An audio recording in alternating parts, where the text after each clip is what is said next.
ভাই আমাদের কপালে আমরাই লাথি মারলাম, আমাদের কপালে আমরাই লাথি মারলাম। হ্যাঁ না, আপনার কপালে আপনি লাথি মারেনি, আমিও করিনি, বুঝছেন। করছে হলো আমার আরেক এক আফগানিস্তানের ভাই, আমাদের মুসলমান ভাই, আমিও মুসলমান। এই ভাইয়া ওই যে পিছনে ছবিতে দেখতে পাচ্ছেন রহমতুল্লাহ, উনিও মুসলমান, ওনার বয়স 29 বছর। আফগানিস্তান থেকে 2 বছর আগে 2023 সালে উনি আমেরিকাতে আসেন, আইসাতে একটা আকাম কইরা বইছে, বুঝছেন। এখন এই ভিডিও দেখার পর অনেকে বলবেন, বেটা তুই তো একটা মুসলমান, তুই আরেক মুসলমান ভাইয়ের বদনাম করে ভিডিও করতেছিস। বিষয়টা ভাই সেটা না। আমরা যত মুসলমান, এই কোটি কোটি মুসলমান আছে, সবাই কি ভালো? এর ভিতরে চোর নাই, বদমাশ নাই, গুন্ডা নাই, ডাকাত নাই, ইতর নাই, বদমাশ নাই, নারীখোর নাই, আছে তো ভাই, সব ধর্মেরই আছে, আমাদেরও আছে। তো আমাদের ধর্মে যারা খারাপ খারাপ লোক, বুঝছেন, তো তাদেরকে খারাপ বলা তো ভাই দোষের কিছু না। আজকে এই রহমতুল্লাহ ভাইয়া আফগানিস্তানের একজন মুসলিম রিফিউজি আমেরিকাতে এসে আমেরিকার মাটিতেই দাঁড়িয়ে ন্যাশনাল গার্ডের একটা মেয়ে, মাত্র 24 বছর বয়স, সেই মেয়েটাকে গুলি করে মেরেছে। এটাকে মারা যায়? বলেন এই মেয়েটা কী দোষ করছে? বলেন। সে তো তার প্রফেশনাল দায়িত্ব পালন করতে, ন্যাশনাল গার্ডের একজন অফিসার হিসেবে, সোলজার হিসেবে সে হোয়াইট হাউসের আশেপাশে তার দায়িত্ব পালন করছিল উইকেন্ডে। তো তাকে মারার কি দরকারটা ছিল? বলেন, তার সাথে তার কি শত্রুতা থাকতে পারে? একজন মুসলমান ভাই হিসেবে, সেও আমার মুসলমান ভাই, কিন্তু তো আমি তার বিরুদ্ধেই এই ভিডিও করছি। বলেন, কি ঠেকা পড়ছিল, কি দরকার ছিল, কি উপকার হয়েছে? এখন উপকার তো কিছু হয়নি, উল্টা এখন মুখটা খারাপ হয়। উল্টা আমগো যত মুসলমান কমিউনিটির লোকজন আমরা আমেরিকাতে আসি, প্লাস আমেরিকার বাইরে যারা আছেন, আমেরিকার ভিসার জন্য ওয়েট করতেছেন দিনের পর দিন, বছরের বছর, তাদেরকে একটা হোগা মেরে দিয়েছে, বুঝছেন, তাদেরকে হোগা মেরে দিয়েছে। শুনাই, আমি ট্রাম্পের ভাষণ শোনেন, দেখেন ট্রাম্প কী বলে। এখন এমন একটা খারাপ সময় যাইতেছে আমেরিকাতে, ট্রাম্পের শাসনামলে এমনি সে ইমিগ্রেন্টদের দেখতে পারে না, নানান আইন কানুন তৈরি করে আমেরিকাতে বন্ধ করে দিতেছে, যাতে নতুনকে আমেরিকাতে না আসতে পারে, বৈধ আর অবৈধ সবাই। কিন্তু এই মুহূর্তে গিয়ে এই আকামটা করে ফেলাইছে। দেখেন ডোনাল্ড ট্রাম্প যে মেয়েটা এই ইন্টারভিউ নিয়েছে, উনি হলো নিউ এইজ যে নিউজ এজেন্সি রয়েছে, তাকে দেওয়া এক ইন্টারভিউ। ডোনাল্ড ট্রাম্প কি বলে শোনেন আপনি, শোনেন। Your administration made a lot of moves throughout the last few days after we know that Afghan national is the suspected shooter of these National Guardsmen. The people that shouldn't be in our country this way. So you announced that asylum. And that includes Somalians and includes plenty of others. How long does your administration plan to pause asylum into the U.S.? I think a long time. Can you give any? We don't want them. We don't want those people. We have enough problems. We don't want those people. Is that a year, 2 years? No time limit. And then But it could be a long time. You said that. We don't want those people. Do you understand that? I understand. Do you understand it? I understand. Who are you with? I'm with News Nation. So Okay, my News name's Nation. Lindsay. News Nation. Great. Right. Thank Let me you. just tell you something. We don't want those people. Does that make sense? You know why we don't want them? Because many of them are no good, and they shouldn't be in our country. What do you mean by? দেখেন Donald Trump যে কথাগুলো বললেন, ও বুঝছেন কিনা আমি জানি না, আমি আপনাদেরকে বাংলায় তর্জমা করে দিই। ওনাকে জিজ্ঞেস করা হয়েছিল যে আঙ্কেল, আপনি তো অনেকগুলো দেশের অ্যাজাইলাম অ্যাপ্লিকেশন টোটালি বন্ধ করে দিয়েছেন, নো যাচাই বাছাই, no investigation, no process, no administrative process, nothing, বুঝছেন, টোটালি পজ। তো টোটালি যে পজ করে দিলেন এতগুলি দেশের, প্রায় 19টা দেশে, এর ভিতরে উল্লেখযোগ্য হলো পাকিস্তান, আফগানিস্তান এবং সোমালিয়া, এবং 19টা দেশের ভিতরে কম বেশি 2-1টা বাদে সবগুলি হলো মুসলমান দেশ, সবগুলি মুসলিম কান্ট্রি। তা আপনি অ্যাজাইলাম বন্ধ করে দিলেন। তখন ডোনাল্ড ট্রাম্প উত্তরে যেটা বললো যে দেখো, আমাদের নিজেদের দেশে আমেরিকাতে এখন নানান সমস্যার ভিতরে যাচ্ছে, অর্থনৈতিক, রাজনৈতিক, নানানভাবে নানান বিপদের আপদের ভিতর দিকে যাচ্ছে, আমাদেরও সুবিধা অসুবিধা আছে। তো এখন নতুন করে যেসব অ্যাজাইলামদের যে আমরা আমেরিকাতে আশ্রয় দিই, দেখো তারা বিনিময়ে আমাদেরকে কী উপহার দিছে, আমাদেরই ন্যাশনাল গার্ডের একজন অফিসারকে সে দিনে দুপুরে গুলি করে মারে। একজন ন্যাশনাল গার্ড অফিসারকে তৈরি করতে আমাদের 10 বছর সময় লাগে, ট্রেনিং দিয়ে 10 বছর সময় লাগতে একজন ন্যাশনাল গার্ডের, অনেকটা মিলিটারি টাইপের, বুঝছেন। তো একজন অফিসারকে, একজন সোলজারকে তৈরি করতে সে মুহূর্তের ভিতরে গুলি করে মারছে। এবং কে মারছে জানো? সে এই নিউজ নেশন যে মেয়েটা আছে, তো তাকে বলছিল যে এটাকে মারছে আমরাই, যাকে আফগানিস্তান থেকে এনেছি, সেই রিফিউজি রহমতুল্লাহ না কি যেন নাম, কিছুক্ষণ আগে আমি বললাম, নামটা ভুলে গেছি, বুঝছেন। তো এই মেরেছে। তো আমাদের অপরাধটা কী ছিল?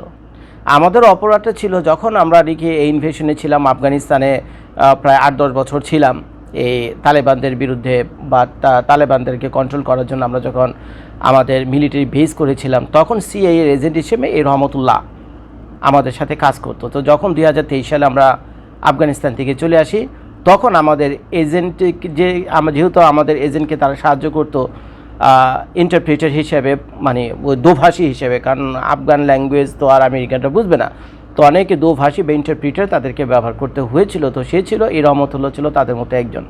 তো আমরা দয়ের পরবেশ হয়ে আমরা এই রহমতুল্লাহকে আমেরিকাতে নিয়ে আসি 2023 সালে, এবং 2025 সালের এপ্রিল মাসে তার অ্যাজেলাম অ্যাপ্লিকেশন আমরা গ্রান্টও করি। আর অ্যাজেলাম অ্যাপ্লিকেশন গ্রান্ট করার মাত্র 8 মাসের মাথায় সে আমাদের দেশের মাটিতেই দাঁড়িয়ে আমাদের একজন ন্যাশনাল গার্ড সোলজারকে সে দিনে দুপুরে গুলি করে মেরে ফেললো। এটা তো মানেই যায় না।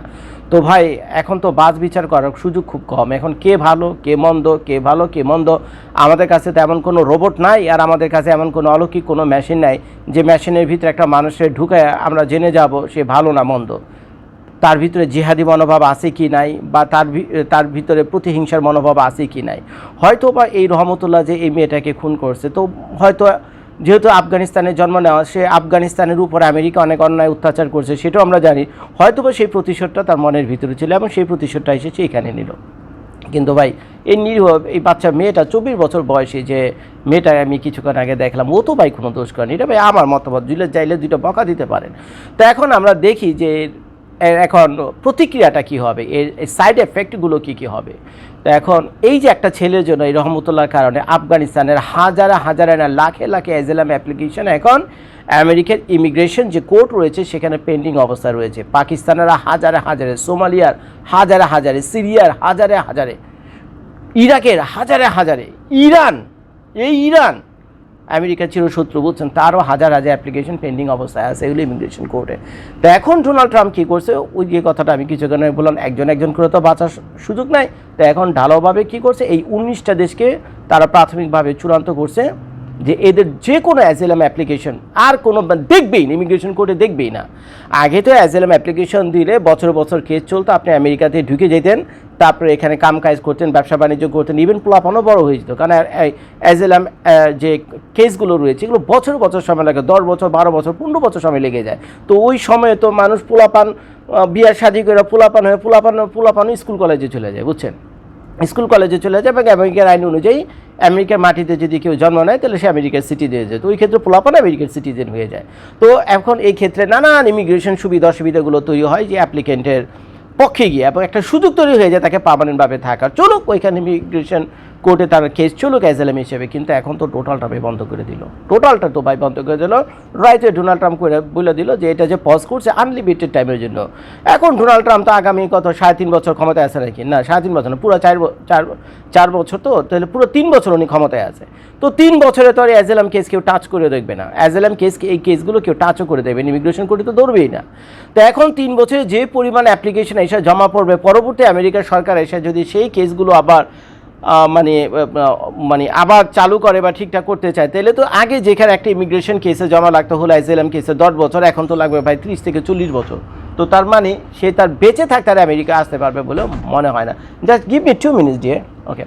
তো যেটা এখন হয়েছে এই সাইড এফেক্টে গিয়ে যেটা এখন ঘটনা ঘটছে সেটা হলো কী উদ্দেশ্যে কেন কী করছে বুঝলাম। আফগানিস্তানের উপর আমেরিকা অনেক অন্যায় অত্যাচার করছে, সেই প্রতিশোধ নীতিকে একজন ন্যাশনাল গার্ড মারছে। এখন একটা ন্যাশনাল গার্ড বাড়ার কারণে এখন এই আফগানিস্তানে হাজার লক্ষ মানুষের কপালে যে কি চরম দুর্গতি এবং পরিণতি নেমে আসবে ব্যাপারে চিন্তা করে দেখছেন কি পরিণাম হবে। এই যে হাজার কেসগুলো যে এখন পজ করে দিল, পাকিস্তানের, সোমালিয়া, আরও যে দেশগুলো, সিরিয়া, যে দেশগুলোর নাম আমি বললাম বুঝছেন, তো তারা তো ভাই এই আকাম কুকামের সাথে ছিল না। মানুষ হত্যা ভাই আমাদের ধর্ম শেখায় না, আমাদের ধর্ম বলে না যে একটা মানুষকে হত্যা করা মানে সমস্ত জীবকে হত্যা করা, আমাদের ধর্ম তো আমাদের এটাই শেখায়। তো কাজেই এগুলোকে আমি কখনই সাপোর্ট করি না, বিশেষ করে এই ধরনের একটা সেন্সিটিভ ব্যাপারে যেখানে আরও হাজার লাখে মানুষের ভাগ্য জড়িত। তো একে রহমতুল্লাহর কারণে লক্ষ মানুষের ভাগ্যটা পুরো কিসমতটাই নষ্ট হয়ে গেল, কত মানুষ যে কাঁদতেছে সারা দুনিয়ার চারদিকে, দুনিয়ার বিভিন্ন আনাচে কানাচে কোনায় কত মানুষ যে এখন কাঁদতেছে রাস্তায় বসে বসে, হায় রে আমার তো আর কদিন হলে আমার কেসটা হইতো, ম্যাচিউর হয়ে যেত, আমার তো ভিসা হইতো বা আমি আমেরিকাতে চলে যেতাম, 2টা ডাল ভাত ওইখানে খাইতাম কষ্ট করে কাজ করে। তা এখন তো সব বন্ধ হয়ে গেলো। এখন সে তো বন্ধ হয়েছে, আরও কাহিনী একটা তৈরি হয়েছে, সেটা হলো যে 19টা দেশ বন্ধ হয়েছে। শুনি 19টা দেশই না, সাথে যোগ হইতেছে আরও 10-20টা দেশ। ডোনাল্ড ট্রাম্প কিছুক্ষণ আগে বললো যে এর ভিতরে আরও নতুন দেশ যোগ হইতেছে। তো আমি বাংলাদেশে যারা আপনারা আছেন প্লিজ ভাই আপনার হাতে পায়ে ধরে অনুরোধ করি এমন কোনো কাজ কইলেন না আপনারা বাংলাদেশে যাতে বাংলাদেশের প্রতি এই যে ইউরোপ আমেরিকার দৃষ্টিটা এমন হয় যে বাংলাদেশ জঙ্গি রাষ্ট্রে পরিণত হইতেছে ধীরে ধীরে বা অলরেডি হয়ে গেছে। এই ধরনের কোনো অন্যায় অত্যাচার বা এইসব কাহিনী পত্রপত্রিকা নিউজে টিজে আনেন না। আর আপনারা যারা বাংলাদেশে আছেন যারা কিনা ছোটোখাটো কন্টেন্ট ভিডিও করেন বা ভিডিও টিডিও করেন তারা এই ধরনের কোনো ভিডিও অন্তত ফেসবুক ইউটিউবে আপলোড করেন না যেটা দেখে অন্তত ইউরোপ আমেরিকানরা মনে করে যে বাংলাদেশ একটা জঙ্গলি রাষ্ট্রতে অসভ্য রাষ্ট্রতে পরিণত হয়েছে।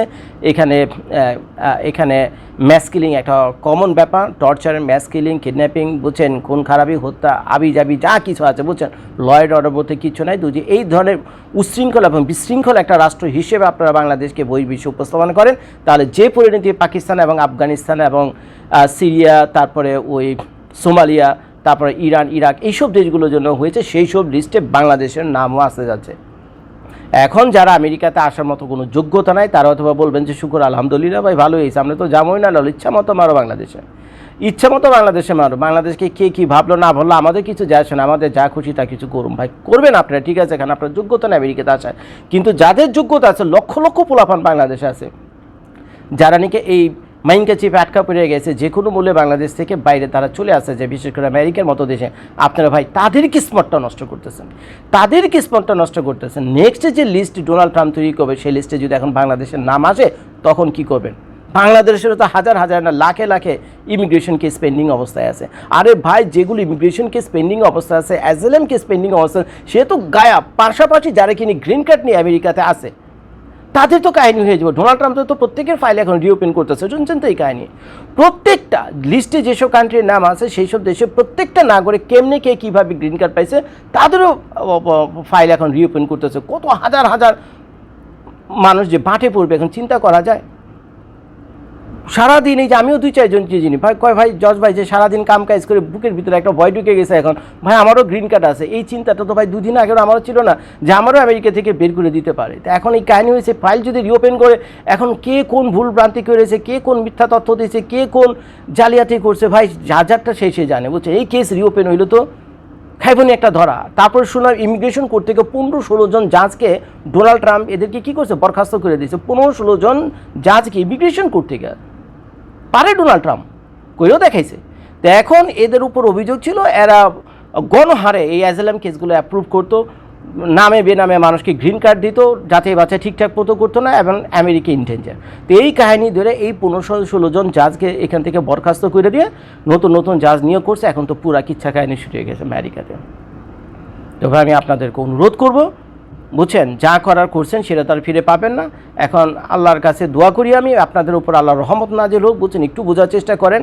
আপনি আমেরিকাতে আসবেন না ঠিক আছে, আপনি যা খুশি তাই করতে পারেন, বাংলাদেশে করেন আফগানিস্তানে করেন যা খুশি করতে পারেন, কিন্তু ভাই আপনার সহোদর আপনার মুসলমান ভাইরা সারা দুনিয়া থেকে ওয়েট করতেছে আমেরিকা ইউরোপে আসার জন্য। প্লিজ তাদের কিসমত অন্তত নষ্ট করবেন না, তাদের কপালে রাখতে পারবেন না বুঝছেন। ভিডিওটা দেখার জন্য সবাইকে ধন্যবাদ। আসসালামু আলাইকুম।